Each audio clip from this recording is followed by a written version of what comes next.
पाचन एक्चुअली होता क्या है, जो भी हम भोजन द्वारा ग्रहण करते हैं ना, उसमें कार्बोहाइड्रेट होता है, प्रोटीन होता है, वसा होता है, फैट होता है या विटामिन होता है, जो भी होता है वो क्या होता है, कॉम्प्लेक्स फॉर्म में होता है। कॉम्प्लेक्स फॉर्म यानी जटिल रूप में होता है। और ये जिस रूप में हम लोग लेते हैं उस रूप में हमारे शरीर द्वारा उसको यूज नहीं किया जा सकता है। तो फिर हमारे शरीर द्वारा इस जटिल फॉर्म को एंजाइम के द्वारा सिंपल फॉर्म में तोड़ दिया जाता है। सिंपल फॉर्म में बदल या तोड़ दिया जाता है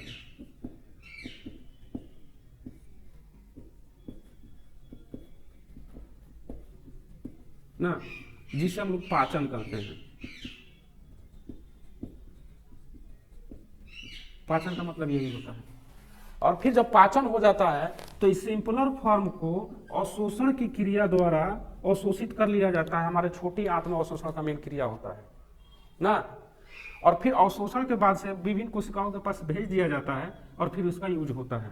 तो पाचन का परिभाषा सिंपल है कि जो भी चीज हम खाते पीते हैं तो वो अपने पोषक तत्वों के लिए प्राप्त करते हैं, वो कॉम्प्लेक्स फॉर्म में रहता है, जटिल रूप में रहता है। जैसे चावल ले लिए तो उसमें जितना सारा मतलब कार्बोहाइड्रेट्स होता है वो क्या होता है, जटिल रूप में होता है। वो हमारे शरीर में उसी रूप में यूज नहीं किया जा सकता है, तो उसको सिंपलर फॉर्म में एंजाइम के माध्यम से, विभिन्न एंजाइम के माध्यम से तोड़ दिया जाता है। इस क्रिया को हम लोग क्या कहते हैं, पाचन कहते हैं। डाइजेस्टिव सिस्टम हम शुरू कर रहे हैं ना। और डाइजेस्टिव सिस्टम में सबसे पहले थोड़ा सा परिभाषा में बता दें कि पाचन होता क्या है। तो जो भी हम पोषक तत्व लेते हैं भोजन के द्वारा वो कॉम्प्लेक्स फॉर्म यानी जटिल रूप में होता है। उस जटिल रूप को यानी कॉम्प्लेक्स फॉर्म को एंजाइम के माध्यम से हमारे शरीर के विभिन्न अंगों के माध्यम से एंजाइम के द्वारा सिंपलर फॉर्म में तोड़ दिया जाता है, यानी सरल रूप में उसको बदल दिया जाता है। और इस क्रिया को हम लोग क्या कहते हैं, पाचन कहते हैं। तो मुख्यतः जो पाचन होता है हमारा, ये मुख गुहा से शुरू हो जाता है। यहाँ पे ये जो आपका माउथ कैविटी होता है यानी मुख गुहा, मुख गुहा से शुरू होता है और फिर ये इसको बोलते हैं हम लोग ग्रास नली। ग्रास नली हिंदी में इसलिए बोलते हैं, ग्रास मतलब होता है आहार, और ग्रास उसको जैसे मतलब ये टिपिकल हिंदी वर्ड या संस्कृत वर्ड होगा, मेरे ख्याल से संस्कृत वर्ड होगा। तो ग्रास मतलब आहार होता है। तो जैसे हम लोग मुंह में चबाते हैं तो छोटा छोटा टुकड़ा बन जाता है भोजन का, गोला गोला टाइप से या लंबोट टाइप से, जैसे इस प्रकार से बन जाएगा। तो इसको हम लोग क्या बोलते हैं, चाय। ये भोजन का टुकड़ा होता है, मतलब एक दो टुकड़ा नहीं होता है, मतलब इसमें गोल गोल जैसे बना देते हैं ना, उस टाइप से होता है। और फिर ये क्या होता है, इसके द्वारा ये हमारे यहाँ चला जाता है किसके पास, अमाशय के पास चला जाता है। और अमाशय कुछ इसी रूप में होता है ना। और फिर अमाशय ये जुड़ा होता है किससे, ये यू शेप होता है, जिसको हम लोग ड्यूडेनम बोलते हैं, ग्रहणी बोलते हैं। और ये जो यू शेप होता है ये छोटी आंत का हिस्सा होता है। किसका हिस्सा होता है, छोटी आंत का हिस्सा। और फिर ये छोटी आंत जो होता है, मतलब ये इस प्रकार से कुछ बना रहता है पाइप ना। और ये फिर फाइनली जुड़ा होता है बड़ी आंत से, और बड़ी आंत के एंड छोर पे एक उंगली जैसा रचना होता है, और यहीं से जुड़ता है आपका क्या, छोटी आंत से। ये पाइप जैसा संरचना होता है ना। और फिर जो आपका बड़ी आंत होता है कुछ इस प्रकार से यहाँ पे रहता है, और फिर ये पैखाना का रास्ता यानी गुद्दा द्वारा यानी एनस द्वारा बाहर निकल जाता है। तो यानी इतने सारे हिस्सा हमारे पाचन तंत्र में भाग लेता है। इसके अलावा यहाँ पे ना एक ऐसा छतरी जैसा संरचना होता है जिसको हम लोग क्या बोलते हैं, लीवर बोलते हैं, यकृत बोलते हैं। और ये लीवर जो होता है या इससे जुड़ा होता है यहाँ पे ड्यूडेनम से, और यहाँ पे एक लीवर से जुड़ा हुआ संरचना होता है ना। इसको क्या बोलते हैं, गॉल ब्लैडर बोलते हैं, करीब नाशपाती के आकार का होता है। और एक यहाँ पे संरचना जुड़ा होता है जिसको हम लोग क्या बोलते हैं, अग्न्याशय बोलते हैं। ये वाला संरचना अग्न्याशय, यानी इसको हम लोग क्या बोलते हैं, पेनक्रियाज। पेनक्रियाज बोलते हैं, इसको गॉल ब्लैडर।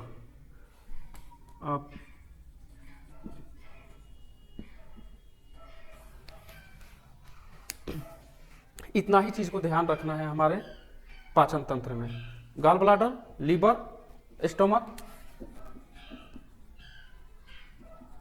अमाशय ना, पेनक्रियाज अग्न्याशय, और ये जो छोटी छोटी रचना पतली सी पाइप रचना होता है इसको हम लोग बोलते हैं छोटी आंत। आंत को इंग्लिश में इंटेस्टाइन बोलते हैं, और छोटी के लिए स्मॉल, और बड़ी आंत के लिए क्या बोलते हैं इसको, large small, large intestine, large intestine. बस यही चीज होता है। अब देखिए एक चीज को याद रखना है, भोजन जो इससे हम अब इसमें भोजन पाचन में होता क्या, सबसे पहले अंतर्ग्रहण होता है, इंजेशन बोलते हैं उसको इंग्लिश में, इंजेशन यानी अंतर्ग्रहण। इंजेशन कहने का मतलब, इंजेशन अगर पूछे किसे कहते हैं, तो जैसे ही थाली से भोजन का निवाला हम अपने मुंह में ले जाते हैं उसी को बोलते हैं इंजेशन यानी अंतर्ग्रहण। अंतर्ग्रहण पता ना कैसे लिखते हैं, देख लीजिएगा हिंदी में, अंतर्ग्रहण। हाँ, तो जैसे भोजन को मुंह में ले जाते हैं तो यहाँ से इसको हम लोग क्या बोलते हैं, अंतर्ग्रहण बोलते हैं। और ये फिर यहाँ से मुख में ही पाचन शुरू हो जाता है। पाचन कहाँ शुरू हो जाता है, माउथ कैविटी में ही डाइजेशन जो होता है आपका शुरू हो जाता है, और ये लास्ट तक चलता है। लेकिन जो ओसिफेजस होता है इसको ओसिफेजस बोलते हैं इंग्लिश में। तो ओसिफेजस यानी ग्रास नली होता है, इसमें पाचन नहीं होता है। यही क्वेश्चन बहुत बार पूछा जाता है, दे देगा कि निम्न में किसमें पाचन नहीं होता है, माउथ कैविटी दे देगा, स्टोमक दे देगा, छोटी आंत दे देगा, और ये भी दे देगा, ग्रास नली भी दे देगा, और ई वाला ऑप्शन तो है ये है। तो पाचन का क्रिया ग्रास नली में नहीं होता है, सिर्फ ये एक पाइप है, मुख गुहा से जो क्राइम होता है इसको कहाँ भेज देगा, अमाशय में, और फिर पाचन का काम फिर मुख गुहा के बाद से अमाशय में होता है, फिर छोटी आंत में होता है, और बड़ी आंत में पाचन ना के बराबर होता है, इसमें से केवल जल का कुछ अवशोषण होता है, और फिर जो बचा हुआ पदार्थ होता है उसको गुदा के रास्ते द्वारा बाहर निकाल दिया जाता है। अब आते हैं, दिखने में तो कहानी बहुत आसान है, लेकिन इसमें बहुत सारा एंजाइम, बहुत सारी ग्रंथियां काम करती है जिसको हम लोग देखते जाते हैं। जैसे मुख गुहा की हम लोग बात करते हैं तो 2 होठ, 2 गाल, दांत, जीभ और कुछ सलाइवरी जो सलाइवा ग्लैंड होता है उसके द्वारा ये मिल करके क्या बनता है, हमारा मुख गुहा बनता है। तो इसमें क्या क्या पाया जाता है मुख गुहा में। अब मैं फिगर को मिटा दूं, समझ में आ गया? तो हमारे सर, क्योंकि कुछ और लिखना होगा तो मुझे लगता है कि मिटाना पड़ेगा। चलो यहाँ पे देखते हैं थोड़ा सा, अभी तो है ये जगह इधर। देखो मुख गुहा की हम लोग बात करते हैं, मुख गुहा, तो मुख गुहा में हमारा क्या क्या पाया जाता है, दांत पाया जाएगा, और जीभ पाया जाएगा, टंग, और होठ पाया जाएगा, और लार ग्रंथि पाया जाएगा ना। और इसके बारे में तो कुछ पढ़ाना नहीं है, ये केवल मुंह को बंद करने लार ग्रंथि इंग्लिश में सर, लार ग्रंथि तो इंग्लिश में सलाइवरी ग्लैंड, हाँ सलेवरी ग्लैंड, इसको सलाइवा बोलते हैं, या सलाइवा ग्लैंड भी बोल सकते हैं। लार ग्रंथि को सलाइवा मतलब लार होता है। चलिए देखिए, ओठ जो हमारा होता है ये केवल मुंह को ढकने का कार्य करता है, ढक्कन है, बोलने में इसका यूज होता है, लेकिन पाचन में बस सिर्फ ये ढक्कन का काम करता है ना। जीभ जो होता है वो निगलने में मदद करता है, या भोजन को चबाते समय क्या करता है, इधर से उधर मूवमेंट कराता है कि जो चबाया नहीं गया ठीक से उसको दांत के बीच में ले जा करके पहुंचा देता है।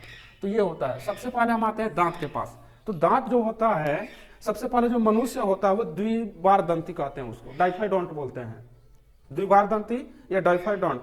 जिसमें होता क्या है कि यहाँ पे देखो, मनुष्य में कुल कितने दांत होते हैं जी, 32, लेकिन जो 20 दांत होते हैं शुरू के, उसको दूध के दांत बोलते हैं, यानी मिल्क टीथ बोलते हैं, दूध के दांत यानी मिल्क टीथ बोलते हैं। ये बच्चे के मुंह में करीब 8वें महीना से या किसी किसी में 7वें महीना से जमना शुरू होता है ना, और करीब 7-8 साल तक रहता है। उसके बाद ये सब 20 दांत गिर जाता है, और उसके बाद से इसके जगह पे फिर नया परमानेंट यानी अस्थायी दांत निकाल आते हैं। और बाकी का जो 12 दांत होता है, जैसे 20 तो ये हो गया, बाकी का 12 दांत ये लाइफ में सिर्फ एक बार आता है। 20 दांत दोबारा जमता है, लेकिन 12 दांत सिर्फ एक बार जमता है। तो 20 और 12 32 हो जाता है। अब जो दांत होता है 4 प्रकार का होता है, इंसाइजर, कैनाइन, प्रीमोलर और मोलर।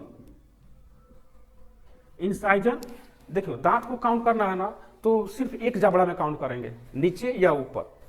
ऊपर तो शिफ्ट रहता है, नीचे ऊपर नीचे जाता रहता है, तो नीचे में देखते हैं, और नीचे में भी आधा देखेंगे। तो आधे दांत यानी ऊपर 16 और नीचे 16, कितना हो गया? 32 हो गया। कितना हो गया? ऊपर 16 और नीचे 16, 32। तो नीचे 16 में 8 दाहिने साइड और 8 बाएं साइड, तो 8 में हम लोग देखते हैं। तो 8 में देखेंगे तो फर्स्ट जो 2 होता है उसको हम लोग क्या बोलते हैं? इंसाइजर बोलते हैं। उसके बाद से 1 होता है, उसको क्या बोलते हैं? कैनाइन बोलते हैं। उसके बाद से फिर क्या होता है? 2 प्रीमोलर है, और फिर 3, 21, 23, ये मतलब बोलता है डेंटल फार्मूला, इसको बोला जाता है। क्या बोला जाता है? Dental formula. 2 इंसाइजर, 1 कैनाइन, और उसके बाद से 2 प्रीमोलर और फिर 3 मोलर, और उसके बाद से 3, 2, 5, 1, 6, 2, 8 हो गया, और 8 और फिर हाफ साइड में 8 और फिर ऊपर 16, 16, 16, 32 हो जाता है। यहाँ पे समझ में आया? इसको काटने वाला दांत बोलते हैं, इसको क्या बोलते हैं? फाड़ने वाला दांत बोलते हैं, और इसको क्या बोलते हैं? चीरने फाड़ने वाला, और इसको क्या बोलते हैं हम लोग? चबाने वाला दांत बोलते हैं, ये पांचों को। हालांकि हो सकता है कि आने वाला समय इवोल्यूशन का क्रम जारी रहे ऐसे ही, तो आने वाले समय में कुछ जो मोलर दांत होता है उसका काम खत्म हो सकता है ना। जैसे देखिएगा जो प्राइमेट्स होता है, प्राइमेट्स को भी अलग अलग ग्रुप में बांटा गया है। तो जो हाईली डेवलप प्राइमेट्स है, यानी मनुष्य की हम लोग बात करते हैं, तो मनुष्य का जो दांत होता है और जो प्राइमेट्स होते हैं, जैसे बिल्ली हो गई, टाइगर हो गया, कुत्ता हो गया, तो उसमें अंतर क्या होता है दांत में? तो देखिएगा ये जो आपका दांत होता है आगे वाला इंसाइजर और कैनाइन, इसके बीच में ना तगड़ा गैप रहता है। मतलब हम लोग में देखिए गैप नहीं है दांत में ना, लाइन से पूरा है। लेकिन यही देखिएगा कुत्ता में तो इंसाइजर के थोड़ा इतना करीब गैप रहेगा, फिर उसके बाद से दांत रहता है। और लोग में दांत की संख्या और ज्यादा रहती है, 36 होती है, लेकिन ये गैप भी पाया जाता है। हम लोग में गैप नहीं पाया जाता है मनुष्य में। तो ये अलग चीज था, लेकिन डेंटल फार्मूला यही अपना 2, 1, 2, 3, 21, 23। Dental formula incisor, canine, premolar, molar. नाम याद रहेगा। मैं इसको हिंदी में नाम इसलिए नहीं लिखा रहा हूं कि हिंदी में थोड़ा सा इसको क्या बोलते हैं? कृंतक बोलते हैं, इसको रदनक बोलते हैं, इसको अग्रचरणक बोलते हैं, और इसको चरणक बोलते हैं। तो थोड़ा मुश्किल होता है याद करना। बाकी देख लीजिए, कृंतक, रदनक, अग्रचरणक, चरणक, मतलब इंसाइजर, कैनाइन, प्रीमोलर, मोलर। तो ये हो गया दांत। दांत क्या करता है? बेसिकली भोजन को छोटे छोटे महीन महीन टुकड़ों में क्या करता है? पीस देता है, ताकि जो पाचन का क्रिया हो उस पर आसानी से हो सके। इसीलिए बोला जाता है कि खाना खाते समय व्यक्ति को मतलब अधिक से अधिक चबा करके खाना चाहिए। 2 काम होता है कि जितना मुंह चलेगा उतना जो हमारा सलाइवा ग्लैंड है वो क्या करेगा? लार को स्रावित करेगा। सलाइवा ग्लैंड आपका क्या करेगा? जो लार ग्रंथि होता है, सलाइवा ग्लैंड, ये क्या करेगा? लार को सिक्रेशन करता है। किस चीज का? सलाइवा का। और जितना ही मुंह चलेगा, जैसा कभी हम लोग मुंह में च्युइंगम ले लेते हैं, चबाते रहता है, मुंह एकदम गीला रहता है, तो जितना ही मुंह चलाएंगे उतना ही सेक्रेशन होता है। इसलिए बोला जाता है कि खाना चबा चबा कर खाना चाहिए। इससे 2 फायदा होता है। पहला कि खाना छोटा महीन महीन टुकड़ों में टूटेगा तो पचाने में सुविधा होगी हमारे शरीर के अंग को। दूसरा ये होता है कि निगलने में सुविधा होता है, क्योंकि ज्यादा लार मिलेगा, जितना ही चिकना रहेगा तो वहां से ये पास करने में आसानी होगी, डायरेक्ट आमाशय तक आ जाएगा। अब देखिए, लार ग्रंथि जो होता है वो हमारे मुख गुहा में 3 जोड़ी होता है। कितना होता है जी? लार ग्रंथि 3 जोड़ी होता है, 3 पेयर्स में होता है। और इसका कार्य क्या है? लार स्रावित करना। और इस लार ग्रंथि में 2 मुख्य एंजाइम पाया जाता है। एक होता है टाइलिन और दूसरा होता है लाइसो एंजाइम।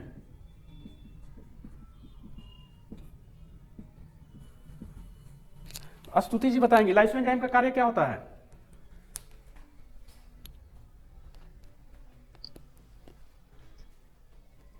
सर फूड कर देता है, फूड के जो बैक्टीरिया उसको मारने में होता है।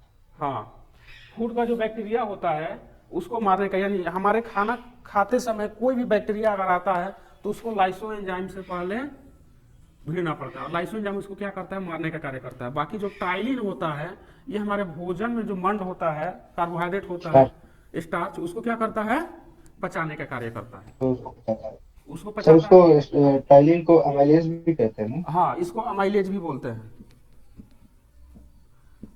और कई के बार ये दे देता है ऑप्शन में, और मैक्सिमम लोग यही जानते हैं टाइलिन ना, लेकिन अमाइलेज दे देगा तो कंफ्यूज नहीं होना है, ये भी लार ग्रंथि से स्रावित होने वाला ही है टाइलिन। अमाइलेज नाम अलग है ना। तो अमाइलेज जो स्रावित होता है ये लार ग्रंथि से होता है, लाइसोजाइम भी लार ग्रंथि से होता है, और दोनों का कार्य है इधर तो मतलब स्टार्च यानी मंड यानी कार्बोहाइड्रेट, इसको पचाने का कार्य करता है, पचाने का। अब जैसे पचाने का बात आएगा तो मैं बता दिया हूँ कि कॉम्प्लेक्स फॉर्म से सिंपल फॉर्म में तोड़ना है, यानी किसको, कार्बोहाइड्रेट को कॉम्प्लेक्स फॉर्म से सिंपल फॉर्म में तोड़ने का कौन काम कर रहा है यहाँ पे, एमाइलेज यानी टाइलिन। और लाइसोजाइम जो होता है इसके साथ खाना खाते समय बैक्टीरिया वायरस जो भी आता है उसको ये मारने का काम करता है। इतना समझ में आ गया। 3 जोड़ी लार ग्रंथि होती है ना। यानी ये कार्बोहाइड्रेट को लिपिड्स में फॉर्म करता है, कार्बोहाइड्रेट्स को लिपिड में फॉर्म करता है, कौन करता है, लिपिड लिपिड लिपिड हाँ। मतलब कार्बोहाइड्रेट को ब्रेक डाउन करके लिपिड या लिपिड पेप्टाइड्स में फॉर्म करता है ना, फैटी पेप्टाइड्स। नहीं, लिपिड में ये नहीं करता है। कार्बोहाइड्रेट को लिपिड में देखो जितना मतलब एक फॉर्म से, देखो कार्बोहाइड्रेट दूसरा चीज हो गया, मतलब ये टोटल एनर्जी के फॉर्म में है, और लिपिड थोड़ा फैटी फॉर्म में जाता है। तो कार्बोहाइड्रेट स्टार्च को किसको ब्रेक डाउन करता है, स्टार्च किसको ब्रेक डाउन करता है, किस चीज में? स्टार्च को, हाँ। स्टार्च को ये ब्रेक डाउन करके जो कार्बोहाइड्रेट का अन्य फॉर्म होता है एमाइलेज ना, और ग्लैक्टेज ग्लूकेज, फैटी पेप्टाइड्स होता है शायद, किसमें वो जानना जरूर पड़ेगा। किसमें पकड़ता है, तो फैटी पेप्टाइड्स, हाँ पेप्टाइड, कौन सा peptide, fatty fatty fatty peptides, fatty जी, पेप्टाइड्स। वो जाके फिर स्टोमक में भी रिलीज होता है ना, ये 3 जगह रिलीज होता है ना एमाइलेज, पैनक्रियास में होता है, नहीं, माउथ में होता है, स्टमक में रिलीज नहीं होता है माइलेज, स्टोमक में ये होता है, म्यूसिन होता है, पेप्सिन रेनिन होता है, पेप्सिन रेनिन होता है, हाइड्रोक्लोरिक म्यूकस एसिड होता होता है, है। और क्या होता है, सर एक तो पेप्सिन रेनिन होता है स्टोमक में, हाँ एक होता है आपका म्यूसिन जो हाइड्रोक्लोरिक एसिड से बचाता है पेट को। हाँ म्यूसिन या उसको म्यूकस भी बोलते हैं। चलिए और, जी, उसके बाद आता है आपका हाइड्रोक्लोरिक एसिड हाँ जो पाचन नहीं करता, और चौथा होता है सर एमाइलेज। हाँ, नहीं एमाइलेज, इसको एमाइलेज नहीं होता है, एमाइलेज नहीं होता है। एमाइलेज 3 जगह होता है सेपरेट। कहाँ कहाँ, ये देखो 3 जगह होता है, एक तो लार में हो हाँ गया, पेनक्रियाज में हो गया, और छोटी हाँ, आंत में हो गया 3 जगह ये होता है, है। हो सकता है सर। हो सकता है नहीं, यही होता है। हाँ मतलब वही होता है। देखिए अभी अमाशय पे आ रहे हैं, पहले देखिए लार वाला याद होगा, 3 जोड़ी लार ग्रंथि है, लाइसोएंजाइम टाइलिन हमारा पाया जाता है, और टाइलिन क्या करता है, स्टार्च को तोड़ता है किसमें, बोलिए, फैटी पेप्टाइड हाँ। और उसके बाद से लाइसोएंजाइम क्या करता है आपका, सर बैक्टीरिया को मारता है। बैक्टीरिया को मारता है। बैक्टीरिया ही केवल नहीं मारता है, मतलब जो भी एंटीजेंस होता है, हाँ सर, जो भी ये हो मतलब गया जो भी हानिकारक जीवाणु या रोगाणु जो भी हो गया उसको मारने का काम करता है ना। उसके बाद से भोजन ओसोफेजस द्वारा कहाँ जाता है, स्टमक। हाँ। ये 3 जोड़ी बताने का जरूरत है क्या, कहाँ कहाँ पाया जाता है लार ग्रंथि। इसमें होता है लार ग्रंथि में, इतना पूछना नहीं है लेकिन पैराटाइड ग्लैंड में पाया जाता है क्या? पैरोटाइड ही ग्लैंड होता है। मैं 3 जोड़ी बोल प्रोटाइड दिया, प्रोटाइड ग्लैंड। तो एक होता है सबलिंगुअल होता है, यस सर, मैक्सिलरी। सब मैक्सिलरी होता है, मैक्सिलरी ग्लैंड, मैक्सिलरी ग्लैंड, और दूसरा होता है पैरोटिड ग्लैंड होता है। तो ये जो होता है, जो हमारा जीभ है, जीभ के दोनों साइड में एक एक होता है। कहाँ होता है, जीभ के दोनों साइड में एक एक होता है। और ये कहाँ मैक्सिलरी कहाँ होता है बताइए विकास जी। जी सर। मैक्सिलरी कहाँ होता है, ये जो हमारा तालू होता है, तालू के मध्य में होता है। तालू का, हाँ ऊपर होता है ना। कभी कभार खाते समय देखते हैं कुछ जाते हैं, मतलब कुछ ऐसा मीठा स्वादिष्ट जब लगता है कि बहुत मजा आएगा खाने में, खाते हैं तो तुरंत मुंह में छींटा उटा पड़ता है। छींटा? हाँ, पानी का जैसा छींटा नहीं पड़ता है सर वो दांत के नीचे होता है ना सर, मैक्सिलरी। क्या, दांत का नहीं होता है, कहाँ पे तालू। होता है? हाँ, और तो ऊपर क्या लिखे हैं, सब सबलिंगुअल, सबलिंगुअल होता है। सबलिंगुअल। हाँ सबलिंगुअल, ये सर दोनों साइड में होता है। जीभ के दोनों साइड में होता है। जैसे ये जीभ निकल गया और इसके मतलब एक दाहिने एक बाएं, और जो ये मैक्सिलरी होता है, ये कहाँ होता है मैक्सिलरी? ये होता है तालू के मध्य में, जो अपना तालू ऊपर होता है ना, वहां पे होता है। और जो पैरोटिड तो होता तालू है, मतलब वो जीभ के ऊपर जो होता है। हाँ, जो जीभ के ऊपर तालू होता है वो तालू वही तो है। तो खाली है सर, कुछ तो नहीं होता उसमें। और एक जो पैरोटिड होता है, तो पैरोटिड जो कान वाला जो हिस्सा होता है इधर से निकलता है। तो वहां पे क्या चीज है, वहां से थोड़ी खाते हैं, पहले दिया हुआ अरे है। वहां से लिंक आता है ना मुंह में, देखते हो चलाते हो मुंह तो कान हिलने लगता है, ये जो जबड़ा दवाई का है यहाँ पे है, तो इधर हाँ होता सर, है। बंद कान खुल जाता है। हाँ, बंद कान खुल जाता है। तो लार ग्रंथि समझ में आ गया, टाइलिन स्टार्च को तोड़ेगा। अब उसके बाद से आता है जीभ। जीभ जो होता है, ये इसका काम क्या होता है जी? सर टेस्ट करना। टेस्ट करना, यस सर। और दूसरा, सर स्पीच में हेल्प करना। हाँ, अब जो पाचन में मेन काम है बताइए, नहीं रहे हो। Saliva release. सलाइवा, देखो हमारा जो जीभ होता है करीब इस प्रकार से होता है ना, और ये बहुत लचीलापन होता है, बहुत फ्लेक्सिबल होता है, ठीक है। तो इसका जो अगला हिस्सा होता है, उससे क्या होता है, मीठे का महसूस होता है। किस चीज का? स्वीटनेस, स्वीट का, मीठा। और जो साइड वाला है अगला हिस्सा, मतलब ये वाला हिस्सा जो हो गया, और जो साइड वाला हिस्सा हो गया ये वाला, इसे क्या होता है? खट्टा। और जो पीछे वाला हिस्सा हो जाता है, इसे क्या मालूम चलता है? कड़वा। पूछता है करके। और इसमें जो जीभ होता है, टेस्ट बर्डिकल्स पाया जाता है, टेस्ट बर्ड्स पाया जाता है, जिसकी वजह से हम लोग खाना मतलब मीठा है, खट्टा है, कड़वा है, लगभग यही 3 चीज हम लोग महसूस करते हैं ना। कड़वा में नमक भी चला जाता है ना। जो मीठा खट्टा नमक तीता सब हाँ, होता है। तो ये चीज हम लोग महसूस करते हैं। साथ ही भोजन को निगलने और भोजन को चबाने में सहायता करता है ये। उसके बाद से हमारा इसमें क्या था, लिप्स था। तो सॉल्ट कहाँ पे होता है? सल्ट भी ये पीछे वाला हिस्सा हो गया। अब आते हैं यहाँ से जो चाइम बनता है निगलते समय, ये ओसोफेजस से द्वारा कहाँ चला जाता है? अमाशय में। अमाशय में कोई पाचन नहीं होता है, सॉरी अमाशय बोल रहा हूँ, यहाँ पे ग्रास नली में। ग्रास नली में कोई पाचन नहीं होता है। और जो अमाशय होता है, इसका ना 3 भाग होता है, मतलब इस तरह से 3 भाग में बांट के देखते हैं। वैसे उतना आप लोग को डीपली जाने की जरूरत नहीं है ना। एक ये वाला हिस्सा, एक ये वाला हिस्सा, एक ये वाला हिस्सा। इसमें आप देखते हैं 2 प्रकार का एंजाइम याद रखना है। कौन कौन जी बताइए, मनीष जी पेप्सिन बताइए। Rennin sir. पेप्सिन और रेनिन हाँ, रेनिन। प्रोटीन सिंथेसिस में काम आता है, प्रोटीन सिंथेसिस में, प्रोटीन ब्रेकडाउन में। और रेनिन, सर हाइड्रोक्लोरिक एसिड आता है, म्यूसिन आता है। हाँ। चलिए, जो मुख्य प्रोटीन होता है हमारा, ये प्रोटीन को पचाने वाला पेप्सिन और रेनिन होता है। तो जो पेप्सिन होता है ये प्रोटीन को पचाता है, और रेनिन होता है ये भी प्रोटीन को पचाता है। तो रेनिन जो होता है दूध में पाए जाने वाला है, प्रोटीन को पचाता है। और ये बच्चा लोग में बहुत ज्यादा स्रावित होता है। जो छोटा बच्चा होता है 2 साल तक, बहुत ज्यादा स्रावित होता है। इसलिए जो छोटा बच्चा होता है उसमें दूध पचाने की क्षमता बहुत ज्यादा होती है। इसके अलावा अमाशय में 2 प्रकार की ग्रंथियां पाई जाती है, एक पाइलोरिक और दूसरा ऑक्सिंटिक। कौन कौन सा? एक पाइलोरिक ग्लैंड पाया जाता है, पाइलोरिक। सर पेप्सिन रेनिन कहाँ निकलता है? क्या चीज? पेप्सिन कहाँ से निकलता है सर? ये पाइलोरिक ग्लैंड से निकलता है। और जो ऑक्सिंटिक ग्लैंड होता है,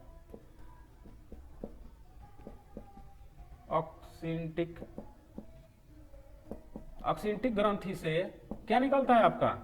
HCl निकलता है, हाइड्रोक्लोरिक अम्ल, जिसको बोला जाता है ये इतना ताकतवर होता है कि शीशा तक को पचाने की क्षमता रखता है ना।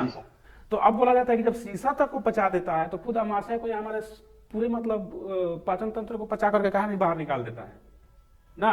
तो इससे रक्षा करने के लिए जो अमाशय का बाहरी सॉरी अंदर का जो दीवार होता है कुछ इस प्रकार से होता है, रुखड़ा टाइप से ना। और इससे स्रावित होता है म्यूकस, जो HCl से अमाशय को रक्षा करता है ना। और HCl को फिर बाद में वो उसके प्रभाव को क्या कर देता है, उसका काम हो जाने के बाद से खत्म कर देता है, जो आगे चल करके कहीं दिक्कत नहीं करता है। ये चीज समझ में आया? HCl कहां से स्रावित होता है? हाइड्रोक्लोरिक अम्ल ऑक्सिंटिक ग्लैंड से, ऑक्सिंटिक ग्रंथि से। और पाइलोरिक ग्रंथ से पेप्सिन और रेनिन। और पेप्सिन और रेनिन प्रोटीन पचाने का कार्य करता है। यहाँ पे ना केवल प्रोटीन का ही पाचन होता है। उसके बाद से जब अमाशय से आगे निकल करके ड्यूडेनम में आता है, तो ड्यूडेनम में 2 प्रकार का चीज मिक्स किया जाता है इसमें, क्योंकि ये जो अमाशय में पाचन होता है तो ये भोजन के माध्यम को क्या बनाता है, अम्लीय बनाता है। कौन अम्लीय बना देता है, HCl। इसलिए अम्लीय बना देता है कि जो पेप्सिन और रेनिन है अम्लीय माध्यम में ही कार्य करता है। अल्कोहलिक ना। हाँ, ये क्या कर देता है, अम्लीय बना देता है, क्योंकि ये दोनों जो हार्मोन होता है अम्लीय माध्यम में ही कार्य करता है, इसलिए इसको ये क्या बना देता है, अम्लीय बना देता है। और जैसे ही अब यहाँ से भोजन आगे बढ़ता है, यानी छोटी आंत में प्रवेश करता है, तो लीवर से स्रावित होता है क्या चीज, बाइल जूस। बाइल जूस जो गॉल ब्लैडर में स्टोर होता हाँ, बाइल जूस यानी पित्त रस। और ये पित्त रस कहाँ स्टोर हो जाता है, ये गॉल ब्लैडर में, पित्त की थैली में। ये आपका पित्ताशय या पित्त की थैली बोलते हैं। तो जो लीवर, आप देखिए इसी में बहुत लोग कंफ्यूज हो जाते हैं कि जो पित्त रस होता है, बाइल जूस होता है, वो स्रावित कहाँ से होता है, तो गॉल ब्लैडर सोच लेंगे। गॉल ब्लैडर में केवल स्टोर होता है, ये स्टोरेज हाउस है और कुछ नहीं। बाकी स्रावित कहाँ से होता है, लीवर से। और ये स्टोर हो जाता है और धीरे धीरे धीरे थोड़ा थोड़ा थोड़ा निकाल कर करके कहाँ जाते रहता है, छोटी आंत में मिलते रहता है, ड्यूडेनम में। हाँ ड्यूडेनम में मिलेगा। और ड्यूडेनम से ही जुड़ा रहता है आपका पेनक्रियाज, जी सर। अग्न्याशय। और ये क्या करता है, पित्त रस भोजन के माध्यम को क्या बना देता है जी, वो अम्लीय बना रहा था, तो ये क्या बनाएगा, सर ये एसिडिक बनाता है, लेकिन सर क्या बोलते हैं, ड्यूडेनम से पास होने के बाद जब जीवनम में जाता है तभी ना बना पाएगी। ड्यूडेनम में तो पूरा चीज एल्कलिक मोशन में ही चलता है, एल्कलिक एनवायरनमेंट में ही होता है। हाँ एल्कलिक। अब ये तो मतलब मैं ये बोल रहा हूँ कि पित्त रस यहाँ से तो मिलेगा, और ये तो बहुत छोटा नली होता है ना, और यहाँ पे रुकता थोड़ी, यहाँ से तो पास होते रहता है, आके छोटी आंत में रुकता है। तो ये भी छोटी आंत में आके मिलेगा। और देखिए ना, कभी सोए रहिएगा शांति से, पानी वानी कम पिए रहिएगा, तो आराम से पेट सुनिएगा जलता है। अपने पेट के आवाज का। वो क्या करता है, अच्छा। वो नर्वस सिस्टम द्वारा हमारा कंट्रोल होता है, क्रम अनुकुंचन गति होता है, पूरा लगेगा कि एकदम गड़गड़ गड़गड़ गड़गड़ कर रहा है।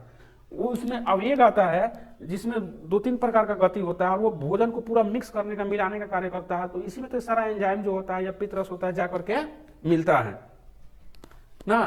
तो बाइल जूस आकर के मिला और भोजन के माध्यम को क्षारीय बना देता है। क्षारीय इसलिए बना देता है कि अगला जो भी एंजाइम आ रहा है छोटी आंत से या पेनक्रियाज से, वो किस माध्यम में काम करता है, तो क्षारीय माध्यम में काम करता है। कभी किसी कारणवश पानी कम पीने से या अन्य कोई चीज एक्स्ट्रा ले लेते हैं जो हमारे शरीर में स्टोन का कार्य मतलब बनने लगता है, तो कभी कभार होता है ना कि पित्त के थैली में भी स्टोन हो जाता है, जी सर। गॉल ब्लैडर में। तो उस दौरान इसको शल्य क्रिया द्वारा, सर्जरी द्वारा गॉल ब्लैडर को जड़ से काट के निकाल दिया जाता है, और कोई उपाय नहीं होता है।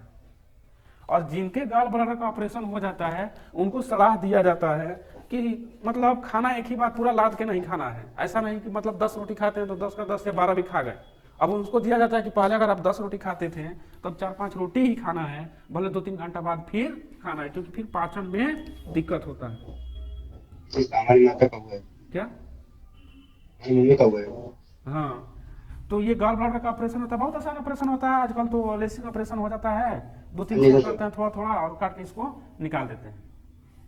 तो ये इसमें स्टोन होने पर होता है ये कार्य। और उसका से पेनक्रियाज होता है, अग्न्याशय ना। अब पेनक्रियाज से पेनक्रियाटिक जूस स्रावित होता है। कौन सा juice, pancreatic juice, complete digestive enzyme. Pancreas जो होता है आपका अग्न्याशय होता है, यहां से पेनक्रियाटिक जूस,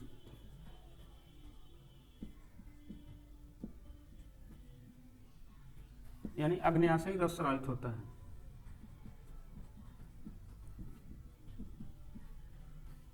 अग्न्याशयी रस स्रावित होता है सर इसमें केवल पेप्सिन होता है, रेनिन नहीं होता है ना। ना। और जो पेनक्रियाटिक जूस होता है इसको संपूर्ण पाचक रस बोलते हैं, ये याद रखना है। संपूर्ण पाचक रस या कंप्लीट डाइजेस्टिव जूस इसको बोलते हैं। संपूर्ण पाचक रस क्यों बोलते हैं,